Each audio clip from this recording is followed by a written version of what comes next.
Welcome to a new life with Woody. So here I am sitting at my kitchen table rolling lumpia. Yeah, a white boy rolling lumpia, a Filipino staple in their community, in their lives, and here I am rolling it. My sister is going out this weekend with some friends on a riverboat, a pontoon boat, I guess that's what it is. And they're having a little get-together party, and my wife and I have been tasked with, providing them with their food, which consists of lumpia and pancit, and I think maybe some sinigang soup. So my wife made the contents of the lumpia, which I can't do, but she has, taught me how to roll lumpia, and that's what I'm doing. And I have 100 of them to roll. I'm only about 15 in, and I just was sitting here and thought, hey, I could drop this video I've been talking about as of late and give you all some content.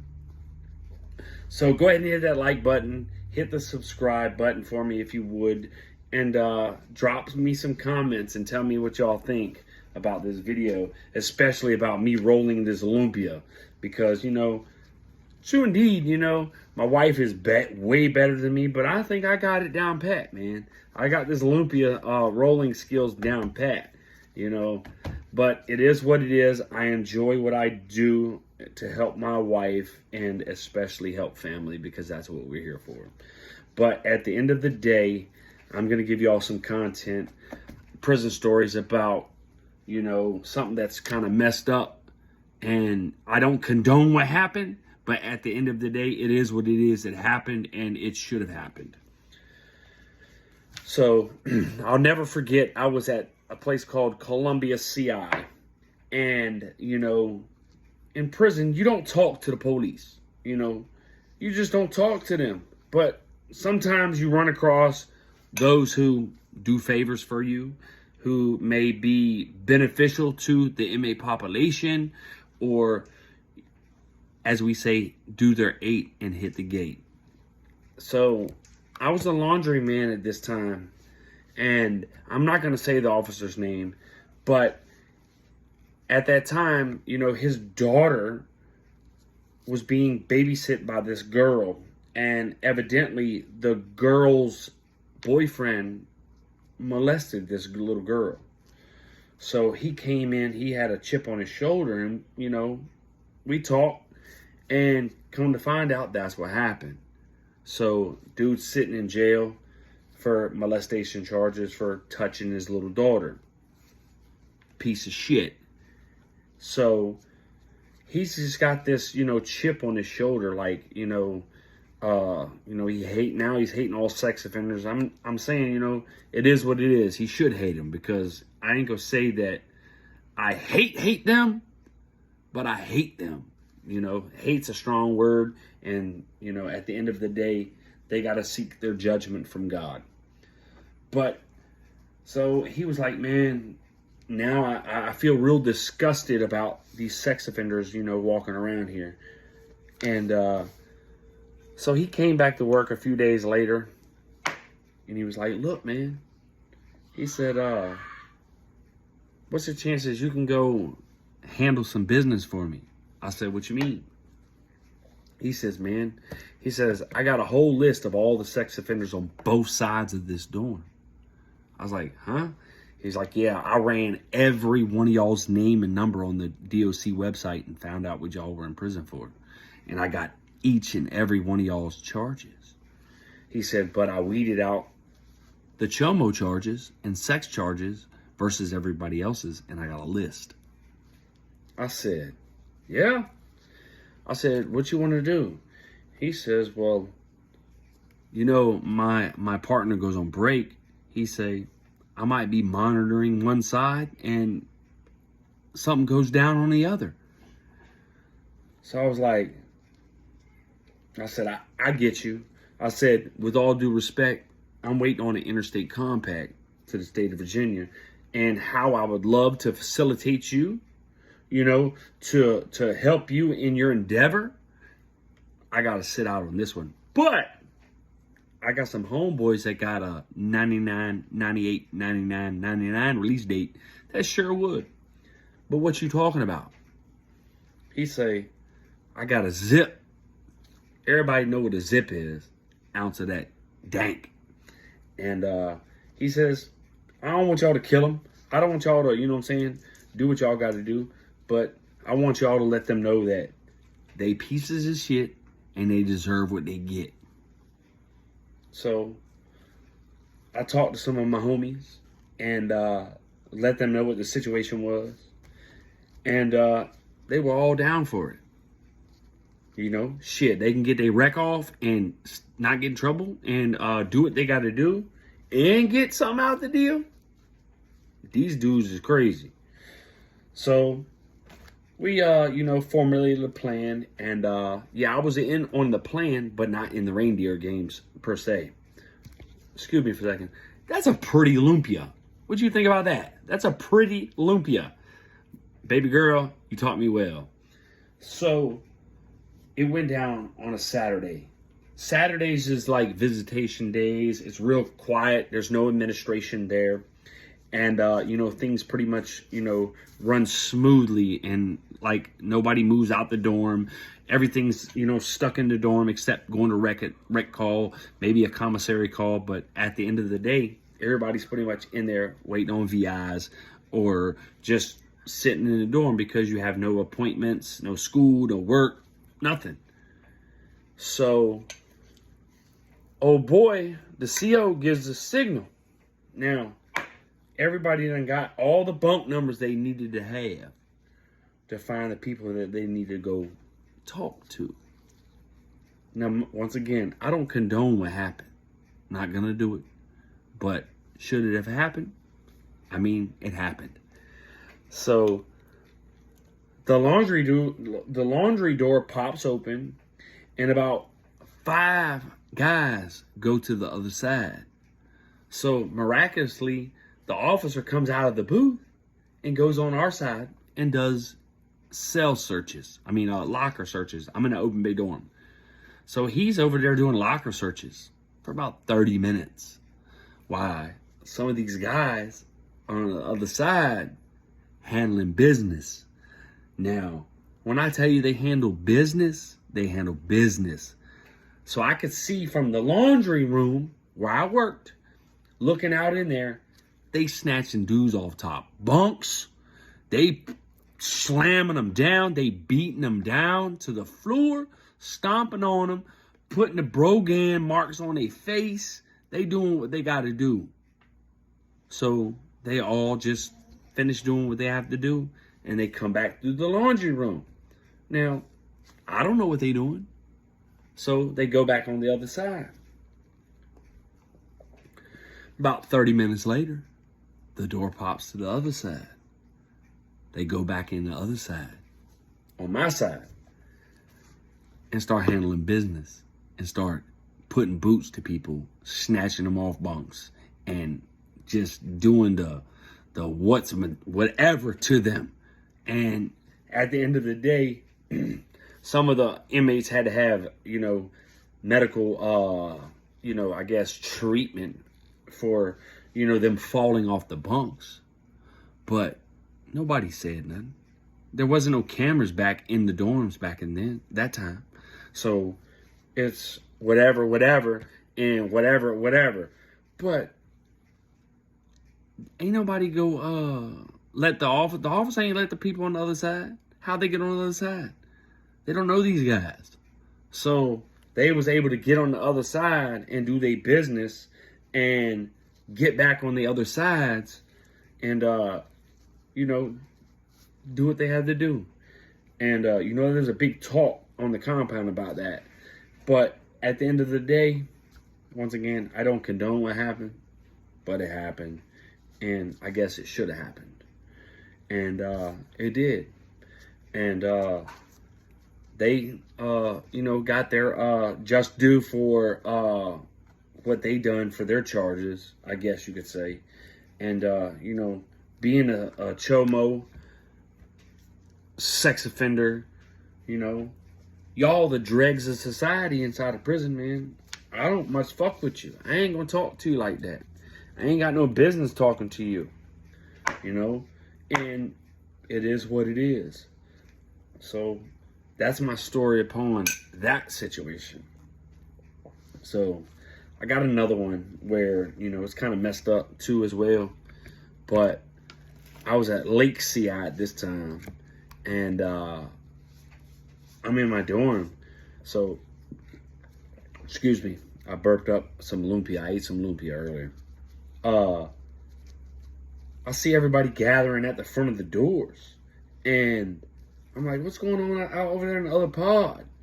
Evidently, a guy's over there threatening to cut himself with a razor blade. So the police are trying to talk him down, whatever the case may be.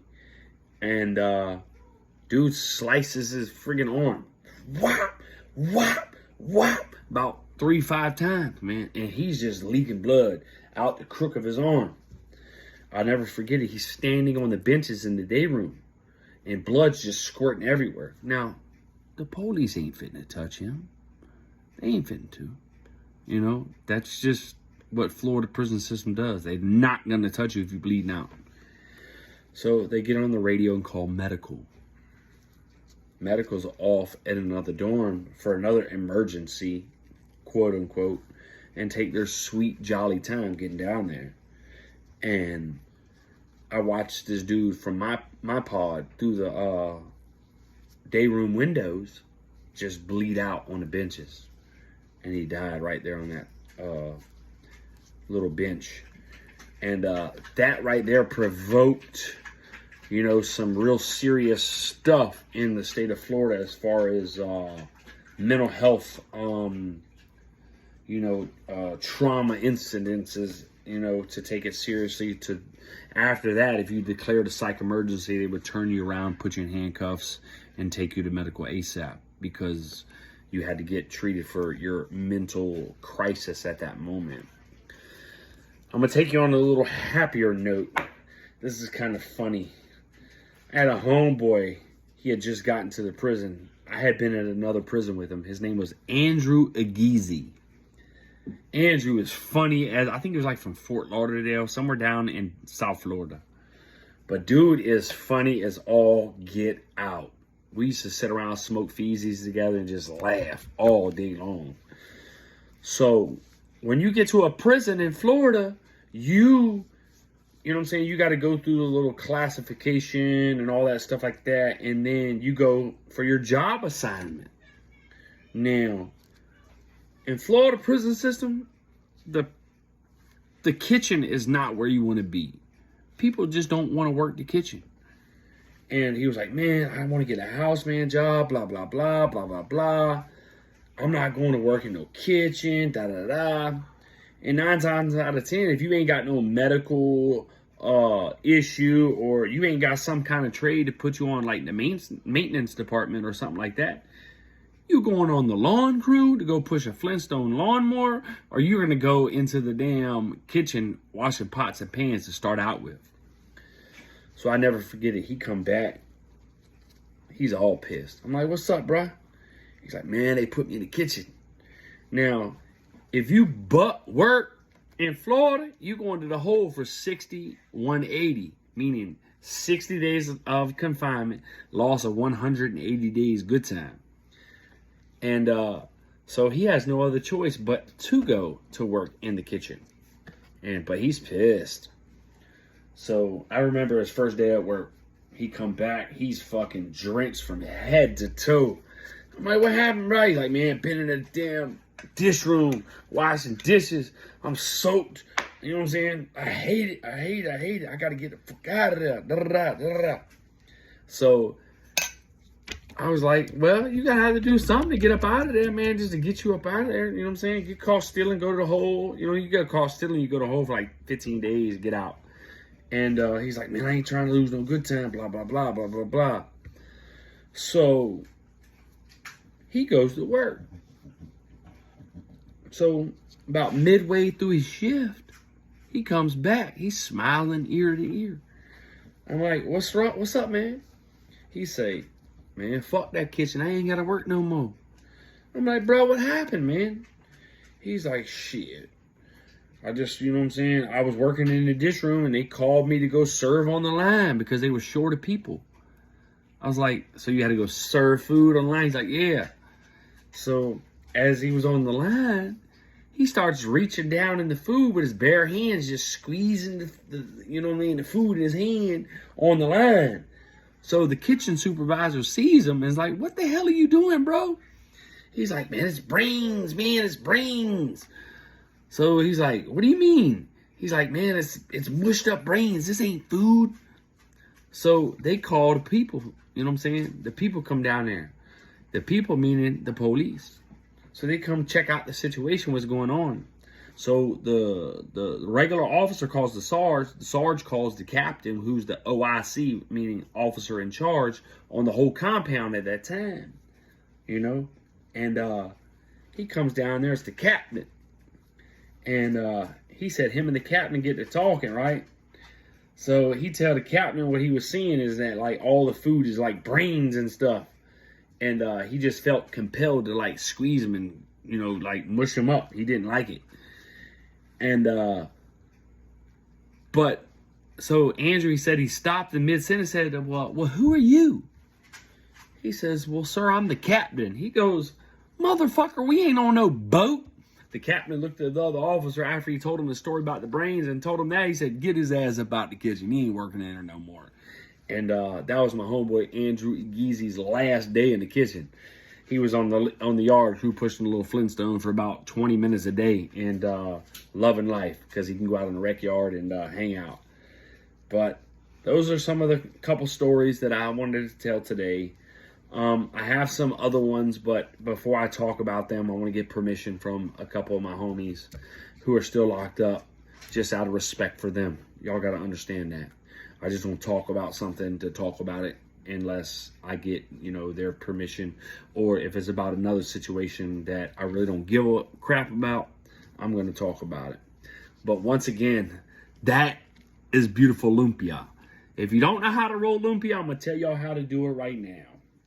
So you take your little spring roll wrapper, you put it in a diamond setting. You want it in a diamond setting in front of you.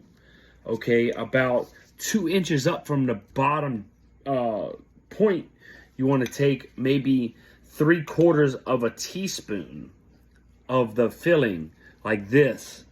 And I want you to fill it up right there in the bottom portion of that. Okay, kind of spread it out a little bit. It's going to kind of look like that. Can you see that? Let's see if y'all can see it. All right, after that, oh, camera's a little off. After that, you're going to take your content of egg.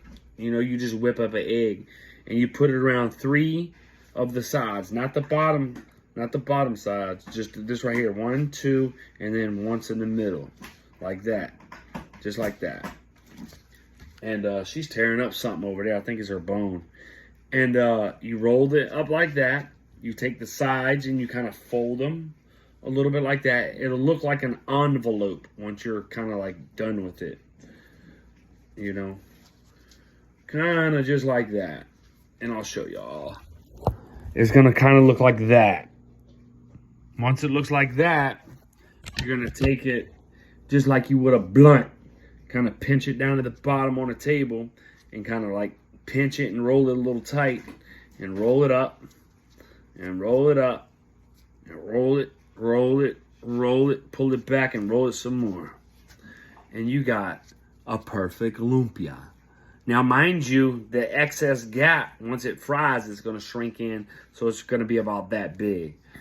But thank you once again, Mafe. I love you to death. You have taught me well. Thank you all for my videos today. I hope you enjoyed them. Maybe so, maybe not. So hit that like button. Hit that subscribe button. Drop me some comments, man. And as always, much love, and let's do this together. I got to get back and do all these lumpia before she gets off work tonight. I thank you all for y'all support. Much love.